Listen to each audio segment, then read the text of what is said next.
The LA Kings are still perfect on the road. We talk about that and more. Plus, it's a Feedback Friday on this edition of Locked On LA Kings. You are Locked On Kings, your daily podcast on the Los Angeles Kings. Part of the Locked On Podcast Network, your team every day.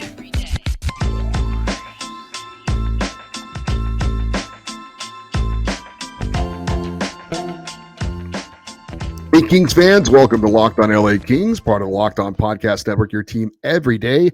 Thanks for making Locked On LA Kings your first listen every day. We are free and available wherever you get your podcasts. We'd love you to leave us a positive comment on Apple Podcasts if you're a fan of the show. And of course, we're also on YouTube. Please like and subscribe if you're enjoying this content. I'm Eddie Garcia, your host of Locked On LA Kings. I've worked in sports media for almost 30 years, 20 plus years at the Fox Sports Radio Network. I'm also co-host of the Puck Podcast, the weekly NHL review show that's been putting out content for the past 17 years, and a passionate LA Kings fan for over 30 years. Still on vacation in New York, so if you're watching on YouTube, this might look a little different. Hopefully it sounds the same if you're listening on the podcast, but I appreciate you guys on YouTube putting up with this new look for a couple of days. The LA Kings keep it going away from home. Now 5-0 on the road this season after holding off Ottawa for a 3-2 win.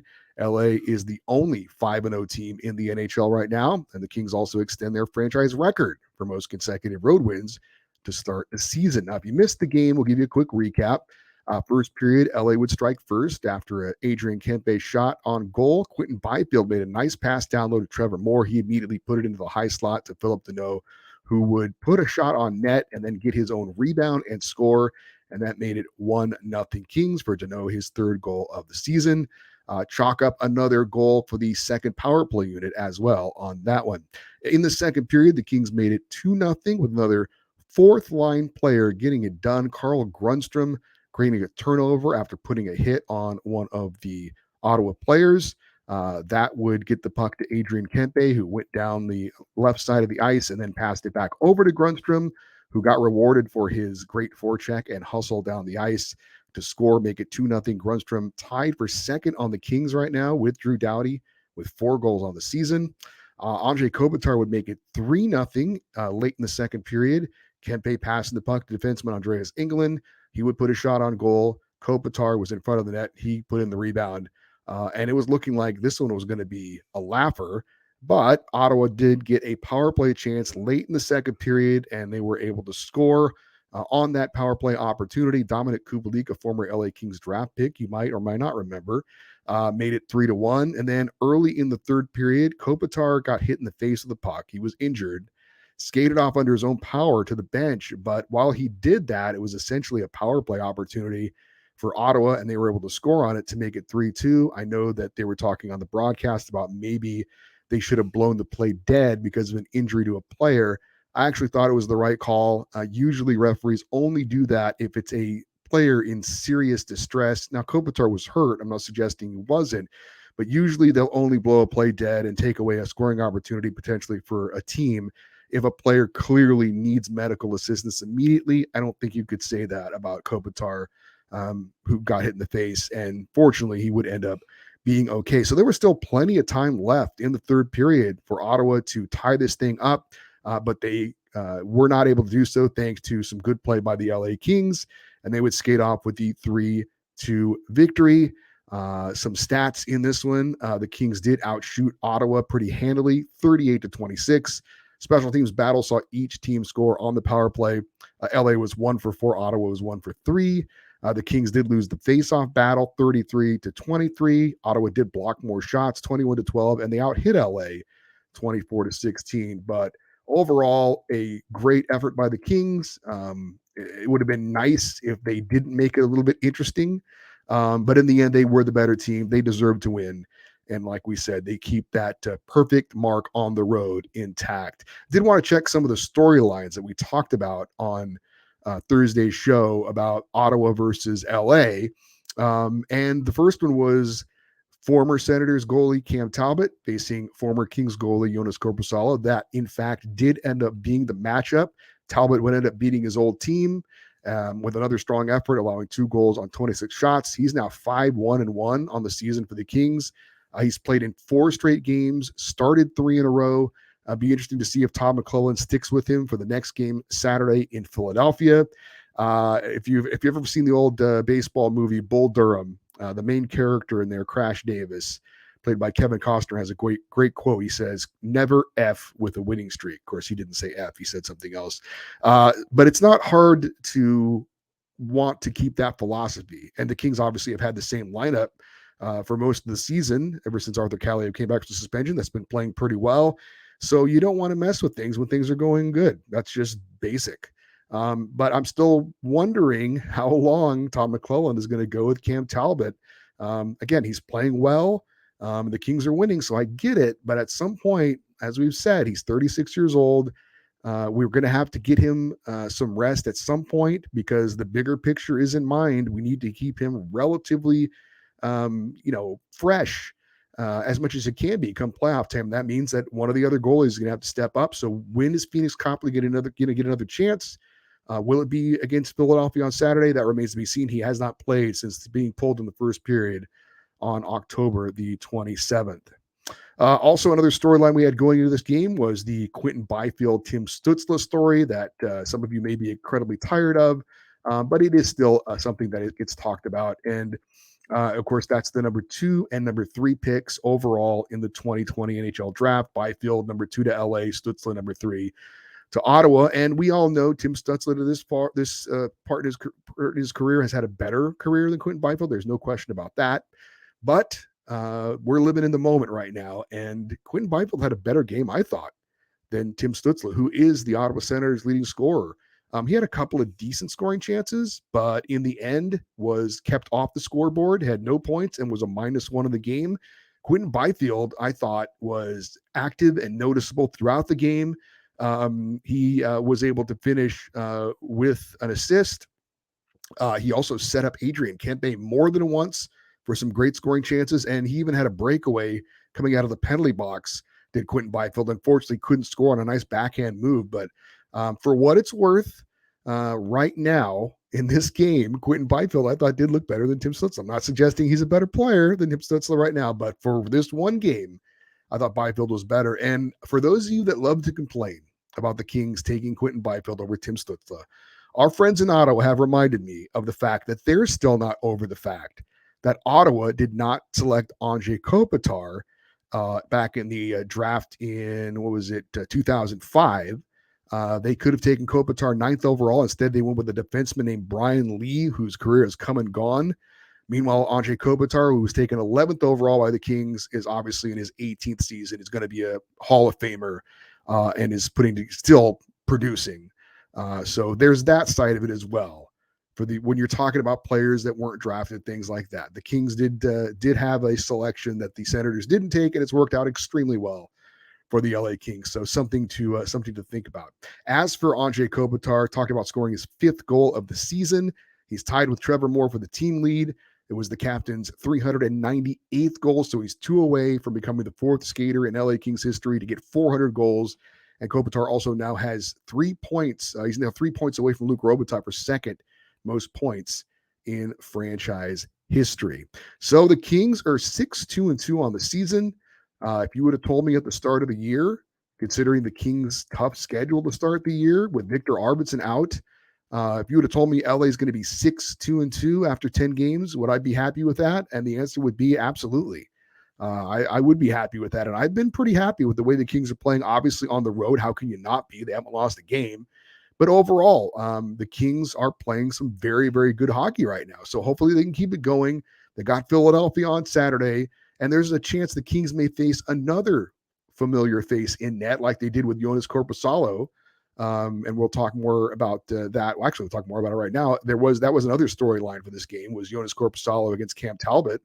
And Cam Talbot gets the win. 2 goals allowed on 26 shots, now 5-1-1 on the season, as we mentioned. And they get the win over Joonas Korpisalo, the trade deadline pickup for the LA Kings last season. Philadelphia on Saturday. Carter Hart, their number 1 goalie, has gone down with an injury. They've called up Cal Peterson from the AHL. Now, Cal has not been playing well. He didn't play well in the AHL for the Kings. He's not playing well in the AHL for the Flyers. His goals against average is .376, his save percentage .884, and his record's 1-3 in Lehigh Valley for the Flyers AHL affiliate, but he's been called up, so it's possible. If I was John Tortorella, I'd start him against the Kings because why not? What do you got to lose? As for the Flyers, they've started an actual rebuild under new GM Danny Briere. They're 4-5-1 on the season for 9 points, second fewest amount of points in a very competitive Metropolitan Division. Sean Walker will be, I believe, in the lineup for the Philadelphia Flyers, a former LA King, of course, as well. So the Kings getting ready to possibly face a couple of old friends coming up on Saturday, trying to keep that winning streak going on the road, improving to see if they can improve to 6-0 with a win in Philadelphia on Saturday. And speaking of that, the Kings play the Flyers Saturday, 4:30 Pacific time. Catch every moment of the hometown broadcast of the LA Kings with SiriusXM on the SXM app. Just search LA Kings. As I mentioned, this is a Kings fan feedback show. So coming up in just a moment, we're going to get to some of your emails here on Locked On LA Kings, your team every day.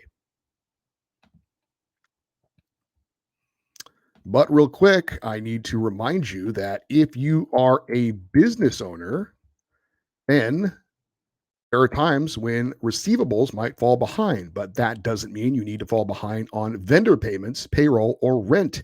For more than 25 years, Parkview Advance has helped businesses secure working capital from $5,000 to $1.5 million. Parkview Advance can approve your working capital in as little as 24 hours. It's a much easier process than you might imagine.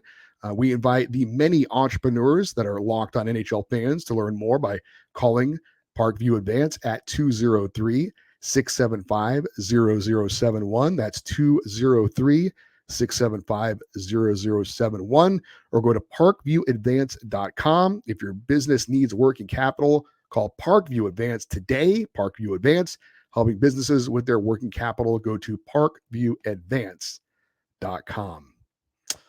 And also, if you were drafting a fantasy team, do you ever wish you could handpick the best stars for your business team? Well, you can if you build your talent roster with Indeed. Indeed is the hiring platform where you can attract, interview, and hire all in one place. Don't spend hours on multiple job sites looking for candidates with the right skills when you can do it all with Indeed. Indeed does the hard work for you. Sponsor a job and we'll match you with quality candidates whose resumes on Indeed fit your job description right when you post. With Indeed, you can start hiring fast. Join over 3 million businesses worldwide using Indeed. Indeed knows when you're growing your own business, you have to make every dollar count. And that's why with Indeed, you'll only pay for quality applications that match your must-have job requirements. Visit Indeed.com/lockedon to start hiring now. Just go to Indeed.com/lockedon, Indeed.com/lockedon. Terms and conditions apply. Cost per application pricing not available for everyone. Need to hire? Then you need Indeed.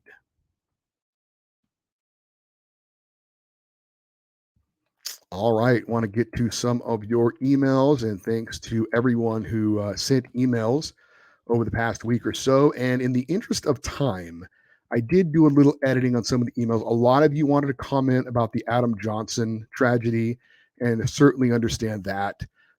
Everybody obviously was saddened by that incredible loss, talking about maybe the technology that can be made to try and have players wear, protective gear around their neck, things like that. So everybody that emailed this week mentioned Adam Johnson. So just know that. Also, there were a lot of people who gave me thanks for doing the show on my vacation. So I appreciate all those comments, but I don't think I need to read all of that, to be honest with you. But thank you for that. Real quick on my vacation. I went to the 9/11 Memorial and Museum. As some of you know, the LA Kings lost 2 members of their family on 9/11 when United Airlines Flight 175 was the second plane that crashed into the second tower. And there were 2 scouts on that plane working for the LA Kings, Ace Bailey and Mark Bavis. So I did go and pay my respects to those guys. I have the patch, and I wish I had it here in front of me.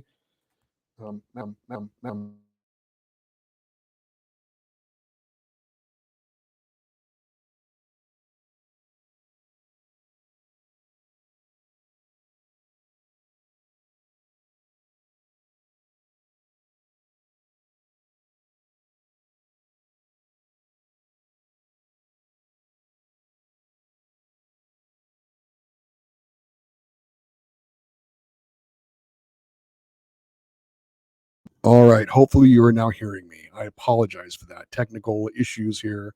But I actually kind of jostled the microphone, so I apologize for that. But I wanted to show this to the people on YouTube. This is a patch the LA Kings wore the season that 9/11 happened, when they lost Ace Bailey and Mark Bavis. And this was the patch they wore on their jerseys. And I had one of these patches, so I took it to the 9/11 memorial, and their names are next to each other. I placed the patch in between their names, took a picture of it, and just wanted to pay my respects to those two guys. And so that's I tweeted it out, and it's also on the Instagram page as well. Before I get to the emails, I did go to a hockey game at Madison Square Garden and thought it would be interesting to see how an original six franchise, East Coast fans are supposed to be the real hockey fans, blah, blah, blah. I got to be totally honest with you. It was a great environment, saw a good game, but I didn't think they were any different than Kings fans, to be totally honest with you. They cheered when there was something to cheer about. They didn't even boo that much. Instead of Go Kings Go, they had Let's Go Rangers.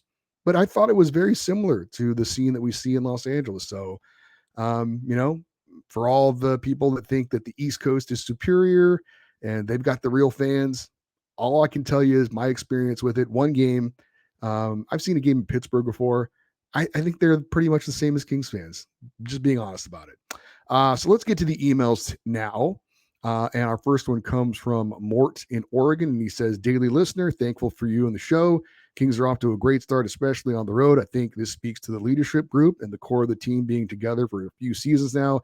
The continuity and the team overall play speaks to the aforementioned. All four lines and D are contributing, which is so fun to watch. Speaking of contributing, Byfield is looking comfortable fast, and the points are starting to stack up. Alex Ferrier looks solid as well. Youth and vets are all buzzing. Go Kings go." So Mort is enjoying the way the Kings are playing right now, and why wouldn't he? I think we all are. This next one comes from Mark. He is in parts unknown, so I'm going to say Mark is in Mission Viejo, just because. He says, the last few times you've talked about the coaching staff extension, you talked about it being a weak show of confidence for Todd. My issue is that it was an across-the-board contract for all the coaches, the current staff's contract, and at the same time, it also mirrors Rob Blake's contract extension. These contracts mean that at the end of Blake's contract, all the contracts close out and gives the owner the option to bring back Blake and the staff or get someone new. It would mean that a new GM could pick their own coach and staff. To me, this extension is a true vote of confidence for the staff. Blake to the staff, you're my guys. Well, Mark, you are correct. The contracts do now line up with the when the contract expires on GM Rob Blake as well. So you are correct with that. I don't see, though, how this is a vote of confidence for Todd McClellan and his staff. Just because it lines up with Rob Blake's contract, I mean, it's more convenient for ownership, I guess, but I don't think that's a vote of confidence for Todd McClellan. It's a slight reward for what he's done over the past couple of years. But I think, look, if he wanted to really reward Todd McClellan for doing an amazing job, he'd sign him to a multi-year extension and then let the owners worry about that afterwards. So, but you are right. It does all line up. So that'll make it an interesting offseason to see if ownership wants to make a complete change if things don't work out. But that's something we'll see down the road. Right now, so far, so good for the LA Kings. Jim in San Dimas, who's a 0-year Kings fan, means he's been there since day one and an everydayer. He says, after the Toronto game, I would have to say that all the players who had question marks about their games have now been erased. Pierre-Luc Dubois, is tracking at 27 goals a season. Byfield and Kaliev are both on track. Talbot has less than 3 goals per game and a 0.914 save percentage. Engelland is filling the basic 3-pair D with a goal and 2 assists and a lot of grit. Fiala will eventually quit his bad penalty phase and start scoring and still leading in assists and points. Kaliev seems to have fixed it too. Grundstrom doesn't have an issue this year. I have an old dislike for Toronto from the Kings' history with them. Love seeing them lose in Toronto. The national media can't even admit they lost. Just some Leafs set new team records and assists at the start of the season. They barely mentioned the Kings, buried in the copy. What is that? Well, the near Kings future looks good from my view. Go Kings go, and that is Jim in San Dimas. Yeah, everything's working well for the Kings right now, Jim. It's Carl Grundstrom has been amazing, as you mentioned. As far as Kevin Fiala, though, you said he's going to fix the bad penalties. I don't see that happening. That's just, it is who he is, and he doesn't seem. I mean, it just kind of crops up occasionally. It's not like he does it every game, but every once in a while it does pop up. It's one of the few things we can nitpick with Kevin Fiala's game, but I don't see him changing his style of play. I think he's gonna keep on occasion taking some bad penalties. Our next one comes from Scott. He's in Simi Valley, and he says, just wanted to say I'm looking forward to the game when the Kings hit their stride and all play to their abilities in the same game. This is an exciting team, and depending on how you look at it, our record could easily be a lot better or a lot worse. I'm talking about the overtime losses to Carolina and Vegas and the comeback win against the Coyotes.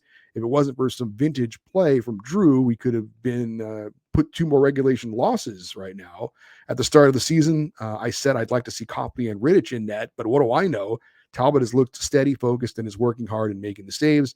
I'd like to see Rittich given a few games, though, in case Copley continues to struggle. And to all fairness for Scott, that he posted that post, or he sent that email before the Toronto game. So obviously the Kings have been playing some pretty good hockey here lately after that big win against the Maple Leafs. We've got some more emails to read here in a second, and we'll try and squeeze in a few YouTube comments as well. We'll do that here next on Locked On LA Kings, your team every day. But I need to let you know in just a second that this episode is brought to you by BetterHelp. Do you ever feel like your brain is getting in its own way? Well, I don't, because there's not a lot going on up there. But my wife has one of those busy brains that doesn't really turn off. She has trouble sleeping because she's always thinking about things. I know she is a big believer in therapy. Talking about things helps. Getting a different perspective on things helps. And if you've been considering therapy, give BetterHelp a try. It's entirely online, designed to be convenient, flexible, and suited for your schedule. Just fill out a brief questionnaire and get matched with a licensed therapist. And if it doesn't work out, you can switch therapists anytime, no additional charge. Make your brain your friend with BetterHelp. Visit BetterHelp.com/LockedOnNHL today and get 10% off your first month. That's BetterHelp, HELP.com/LockedOnNHL. All right, want to continue with the emails, and like I said, see if we can squeeze in maybe a couple of the YouTube comments as well. Our next email comes from Ruben. He's in West Covina. He says, I'm a proud everydayer. Just want to chime in on the Ontario Reign game against the Abbotsford Canucks. If I'm not watching the Kings on TV or rooting at crypto, my fiance and I are at Toyota cheering on the Reign. All I have to say about Sunday's game is, wow, the Reign beat the number 1 team in the league. Eric Portillo was great in net, and I was thoroughly impressed by him. He blocked some skillful shots, was aggressive in the crease, and was super loud, hyping up his teammates. Excited to see what he can bring to this Reign season and the future of the Kings organization. All right, Ruben, I appreciate a Ontario Reign email and giving us an update on your firsthand look at Eric Portillo. This one comes from Vin and Sam in San Diego. He says, we'd like to comment on how well the young LA Kings players are doing. We've been very pleased with Byfield's play so far this season. He disappeared for a few games this year after a strong showing during the home opener against the Avalanche, but he was noticeably good in the Arizona game and the last two away games. In reference to Stützle versus Byfield comparison, we think the best way to frame it is that Stützle has been a better player so far. The future production remains to be seen. We're encouraged by Byfield's game this year and hope that his game continues to grow and remain a strong player for the Kings for a long time to come. That said, we do wonder how much Alex Laferriere's emergence has to do with Byfield's performance. Certainly the surprising way Laferriere is filled in with the Kings has to put some pressure on Byfield to produce. We do love Jordan Spence, and he has constantly looked good each game. Okay, so maybe not the same production as the power play, second power play like Dursey, but we can't remember any glaring errors in his play that has cost LA a game. We are worried that with Brant Clark waiting in the wings, Spence will become an unintended casualty and get traded. Or will Spence get so good that they won't renew Matt Roy? As LA Kings fans, we are so happy to watch their road wins. We hope this trend continues and are looking forward to more home wins this season. And that was Sam and Vin in San Diego. I don't think Alex Laferriere's play is putting any extra pressure on Quinton Byfield. I think Byfield is just starting to come into his own a little bit. He's not thinking as much anymore out on the ice. It's coming to him a little bit naturally now. He just has a better flow to his game. Because like I said, I think before he was probably thinking about a lot of things he was doing, and now he's just going out and doing them. And it's just a player who's growing, and hopefully will continue to grow. Let's check in on some YouTube comments. Our first one comes from Frank Pareda 1106, and he says, "I have an advanced stat category, PWBTE, playing way better than expected." I don't think that's an official. I'm not into the analytics, Frank, but I'm not sure that's an official one. Maybe that's a personal one. But he says, "I feel that there are two Kings that are more qualified this season so far, Trevor Moore and Carl Grundstrom. The speed and tenacity that they show game in, game out has been incredible this season. You're spot on having more on the PK. I would love to see Grundstrom get some top line minutes as well. I believe he would fit in well and be a great contributor to this line. Go, Kings, go." Well, Frank, as I mentioned earlier with the don't F with the winning streak, Grundstrom's done great on the fourth line. Why would you want to move him to the top line? I don't want to move anybody anywhere at this point. It's all going so well, but you are entitled to your opinion. But I would say right now, keep Carl on the fourth line. He's getting it done. There's no need to change. Next YouTube comment comes from VDoom777. Says, "I can't figure out if the Kings were that good that night or if the Leafs just came out flat and uninspired. I mean, it's Matthews, Marner, and a very hot Nylander and several other quality offensive players, and they couldn't generate anything. That they only made a push about halfway through the third and got a couple of looks. But other than that, Kings suffocated them in all three zones, and that's pretty amazing. I'm going to have to see the Kings do it again if I'm to believe this was anything but a fluke." Well, obviously, you need to be consistent, and I get wanting to see it again. Although, I mean, I have a hard time calling that performance a fluke. Yeah, you're right. The Leafs, for whatever reason, didn't have much in their game. They were flat, and just didn't show much. But I would tend to credit the Kings. I don't know that it's a fluke, but we'll see how many more performances they have like that. I mean, it was their first full 20 minutes, or I should say full 60 minutes so far this season. And yeah, we want to definitely see them do it more, but that was a great performance against Toronto. I don't know. I can't see calling it a fluke. And our final YouTube comment comes from Robert Wig 3102.